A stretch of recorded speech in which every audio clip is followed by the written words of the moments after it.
வணக்கம். இன்றைக்கி ஜானூஸ் கிச்சனில் சப்பாத்திக்கு சைட் டிஷ்ஷாக 2 டேஸ்ட்டான ரெசிபி பார்க்கலாம். அதில் வெஜிடபிள் குருமா செய்யலாம். நான் அதுக்காக 1/4 டேபிள் ஸ்பூன் கசகசாவும் 4-5 முந்திரி பருப்பும் ஒரு 10-15 நிமிஷத்துக்கு ஊற வச்சுக்கிறேன்.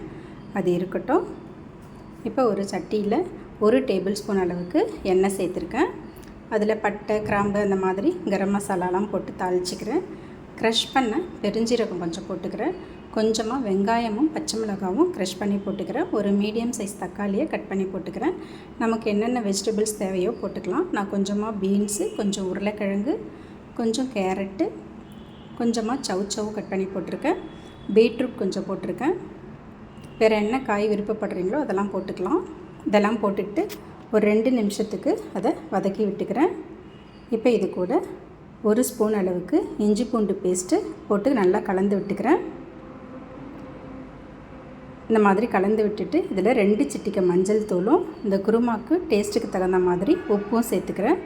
சேர்த்து ஒரு நிமிஷத்துக்கு இந்த மாதிரி கலந்து விட்டுட்டு ஸ்டவ்வை மீடியம் ஃப்ளேம்லேயே வச்சு இதை மூடி வச்சுக்கலாம். ஒரு 2-3 நிமிஷத்துக்கு அப்படியே இருக்கட்டும். இப்போ ஓப்பன் பண்ணிட்டா நல்லா இந்த காயெலாம் நல்லா சாஃப்டாக இருக்கும். ஒரு தடவை கலந்து கொடுத்துட்டு இதில் காரம் சேர்த்துக்கலாம். நான் இதில் குழம்பு மிளகாய்த்தூள் 1.5 டேபிள் ஸ்பூன் அளவுக்கு சேர்த்துருக்கேன். கொஞ்சமாக கரம் மசாலா தூளும் சேர்த்துருக்கேன். சேர்த்துட்டு ஒரு வாட்டி கலந்து விட்டுடுறேன்.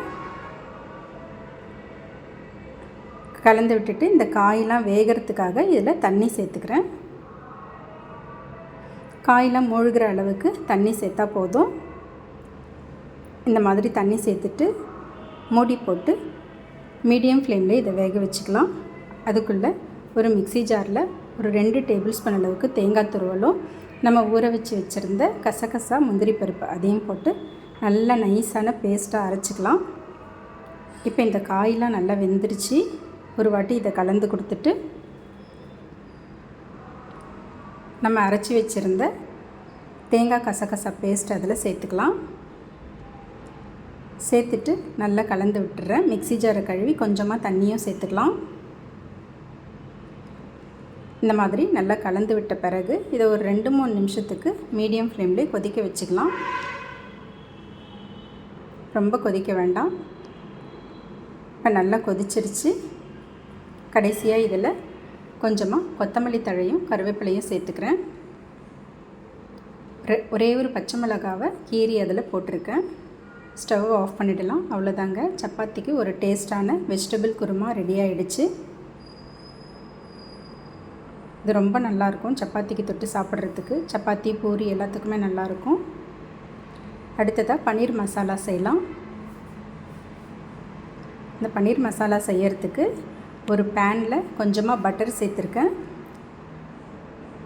அது உருகுனதும் அதில் 200 கிராம் அளவுக்கு பன்னீர் க்யூப்ஸு அதை போட்டு கொஞ்சமாக ஃப்ரை பண்ணி எடுத்து வச்சுக்கலாம்.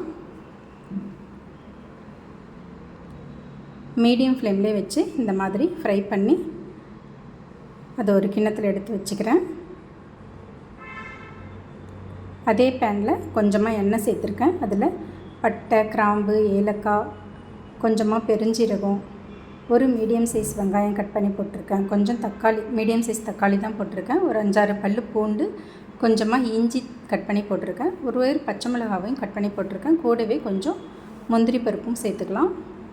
சேர்த்துட்டு இதெல்லாம் ஒரு 2-3 நிமிஷத்துக்கு இந்த மாதிரி வதக்கி விட்டுக்கலாம்.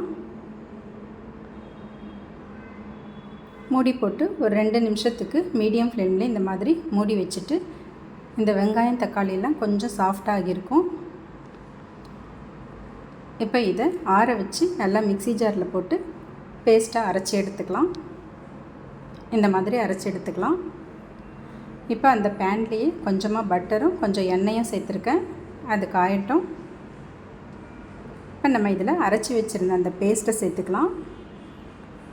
சேர்த்துக்கிட்டு மிக்ஸி ஜாரை கழுவி கொஞ்சம் தண்ணியும் சேர்த்துக்கிறேன். நமக்கு எந்த கன்சிஸ்டன்சி வேணுமோ அந்த அளவுக்கு கொஞ்சம் தண்ணி கூட குறைய சேர்த்துக்கலாம். இப்போ இதில் டேஸ்ட்டுக்கு தகுந்த மாதிரி உப்பு, 2 சிட்டிகை மஞ்சள் தூள், காரத்துக்கு மிளகாய்த்தூள் 1.5 டேபிள் ஸ்பூன் அளவு சேர்த்துருக்கேன். கூடவே கொஞ்சமாக கரம் மசாலா தூளும் சேர்த்துருக்கேன். சேர்த்துட்டு இதை நல்லா கலந்து விட்டுட்டு தண்ணியும் சேர்த்து இதை மீடியம் ஃப்ளேம்லேயே வச்சு மூடி போட்டு கொதிக்க வச்சுக்கலாம். ஒரு 3-4 நிமிஷம் இது கொதிக்கட்டும். இந்த மாதிரி கொதித்த பிறகு ஒரு தடவை கலந்து விட்டுட்டு நம்ம ஃப்ரை பண்ணி வச்சுருந்த பன்னீரை அதில் சேர்த்துக்கலாம். பன்னீர் எல்லாத்தையும் சேர்த்துட்டு கலந்து கொடுத்துடலாம் ஒரு தடவை. இந்த மாதிரி கலந்து விட்டுட்டு மீடியம் ஃப்ளேமில் ஒரு 2 நிமிஷம் கொதிக்க வச்சுக்கலாம். இப்போ இதில் கடைசியாக கஸ்தூரி மேத்தி கொஞ்சமும் கொத்தமல்லி தழை கொஞ்சமும் சேர்த்துருக்கேன். சேர்த்து நல்லா கலந்து விட்டுறேன். அவ்வளோதாங்க, ஸ்டவ் ஆஃப் பண்ணிடலாம். ஒரு அருமையான பன்னீர் மசாலா ரெடி ஆகிடுச்சு. இதுவும் பூரி சப்பாத்திக்கெலாம் தொட்டு சாப்பிட்றதுக்கு ரொம்ப நல்லாயிருக்கும். தேங்க்ஸ் ஃபார் வாட்சிங்.